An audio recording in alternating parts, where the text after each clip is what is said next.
Leviticus chapters 22 and 23. The Lord said to Moses, "Tell Aaron and his sons to be very careful with the sacred gifts that the Israelites set apart for me, so they do not bring shame on my holy name. I am the Lord. Give them the following instructions. In all future generations, if any of your descendants is ceremonially unclean when he approaches the sacred offerings that the people of Israel consecrate to the Lord, he must be cut off from my presence. I am the Lord. If any of Aaron's descendants has a skin disease or any kind of discharge that makes him ceremonially unclean, he may not eat from the sacred offerings until he has been pronounced clean. He also becomes unclean by touching a corpse or by having an emission of semen or by touching a small animal that is unclean or by touching someone who is ceremonially unclean for any reason. The man who is defiled in any of these ways will remain unclean until evening. He may not eat from the sacred offerings until he has bathed himself in water. When the sun goes down, he will be ceremonially clean again and may eat from the sacred offerings, for this is his food. He may not eat an animal that has died a natural death or has been torn apart by wild animals, for this would defile him. I am the Lord. The priests must follow my instructions carefully, otherwise they will be punished for their sin and will die for violating my instructions. I am the Lord who makes them holy. No one outside a priest's family may eat the sacred offerings. Even guests and hired workers in the priest's home are not allowed to eat them. However, if the priest buys a slave for himself, the slave may eat from the sacred offerings. And if his slaves have children, they also may share his food.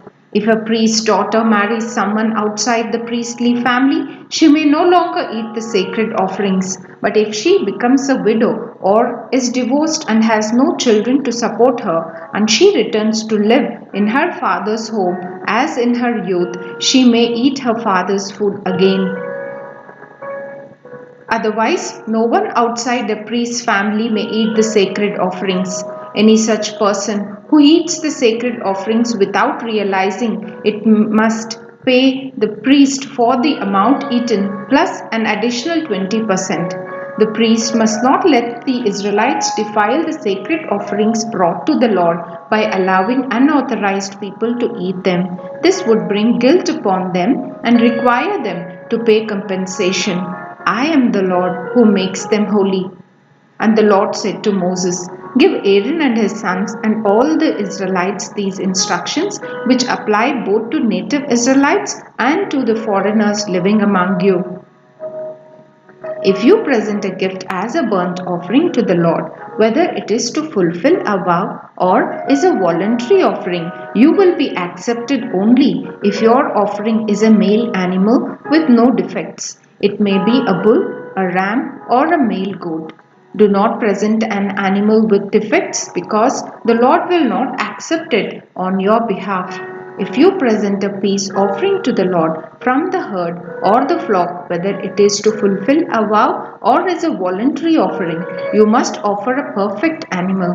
It may have no defect of any kind. You must not offer an animal that is blind, crippled, or injured, or that has a wart, a skin sore, or scabs. Such animals must never be offered on the altar as special gifts to the Lord. If a bull or lamb has a leg that is too long or too short, it may be offered as a voluntary offering, but it may not be offered to fulfill a vow. If an animal has damaged testicles or is castrated, you may not offer it to the Lord.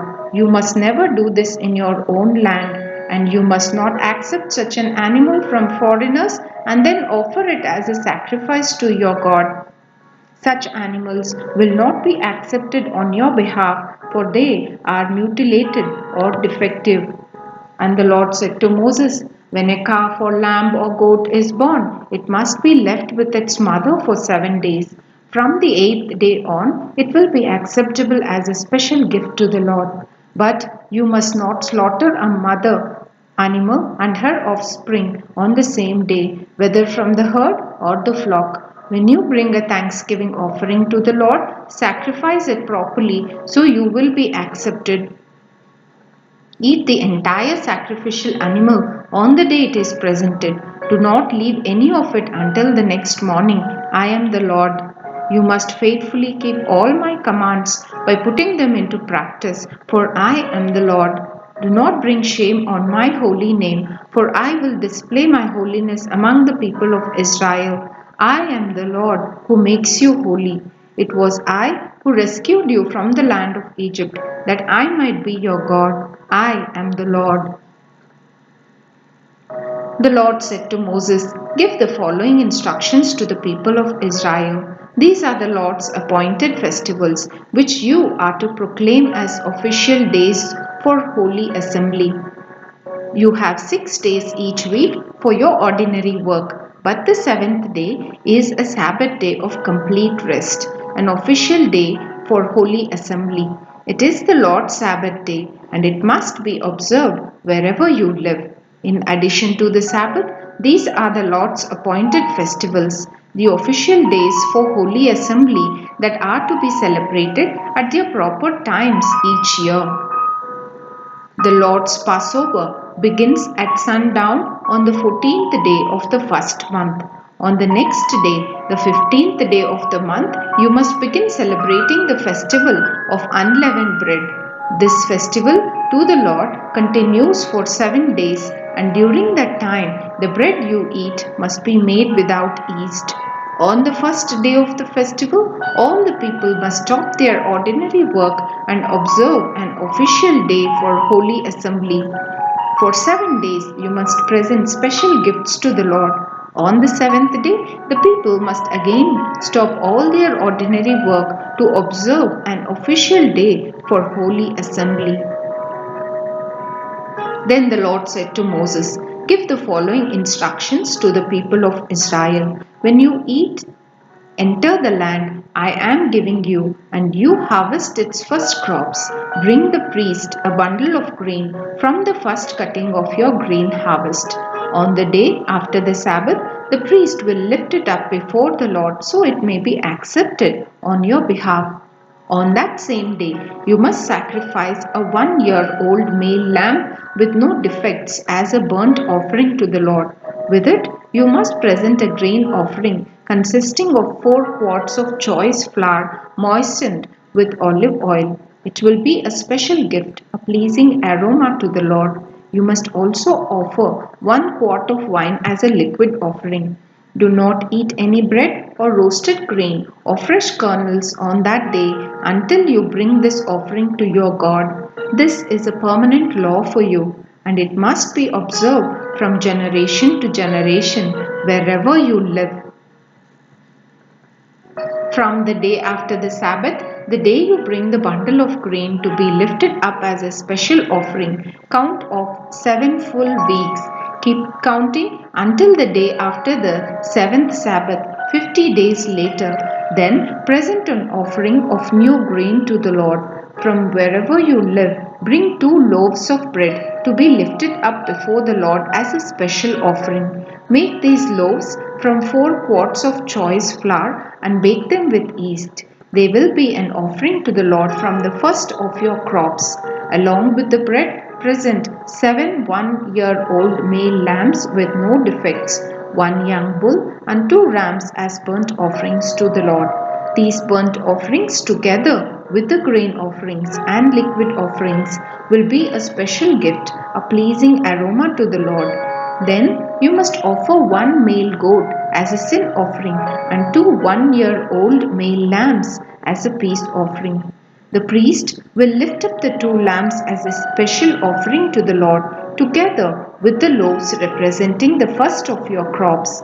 These offerings, which are holy to the Lord, belong to the priests. The same day will be proclaimed an official day for holy assembly, a day on which you do no ordinary work. This is a permanent law for you, and it must be observed from generation to generation wherever you live. When you harvest the crops of your land, do not harvest the grain along the edges of your fields, and do not pick up what the harvesters drop. Leave it for the poor and the foreigners living among you. I am the Lord your God.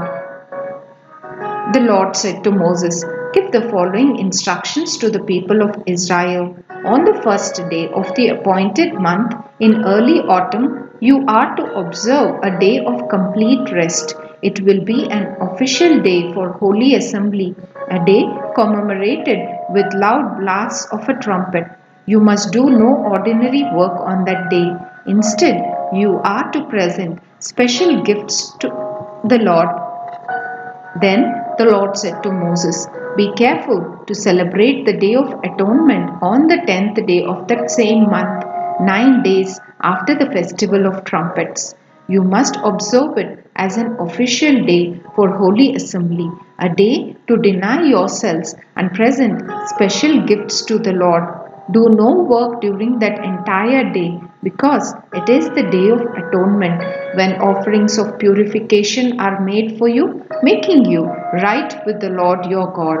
All who do not deny themselves that day will be cut off from God's people, and I will destroy anyone among you who does any work on that day. You must not do any work at all. This is a permanent law for you, and it must be observed from generation to generation wherever you live.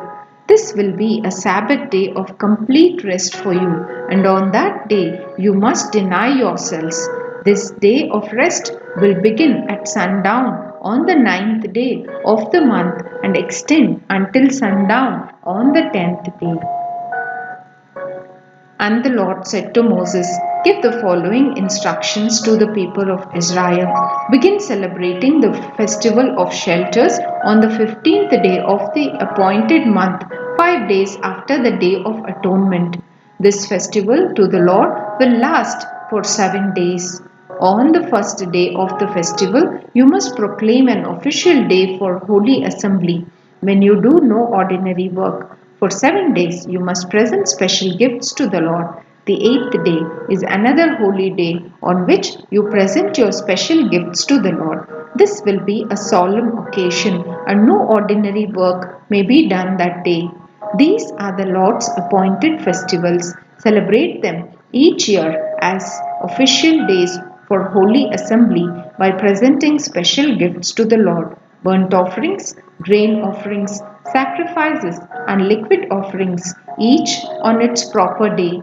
These festivals must be observed in addition to the Lord's regular Sabbath days, and the offerings are in addition to your personal gifts, the offerings you give to fulfill your vows, and the voluntary offerings you present to the Lord.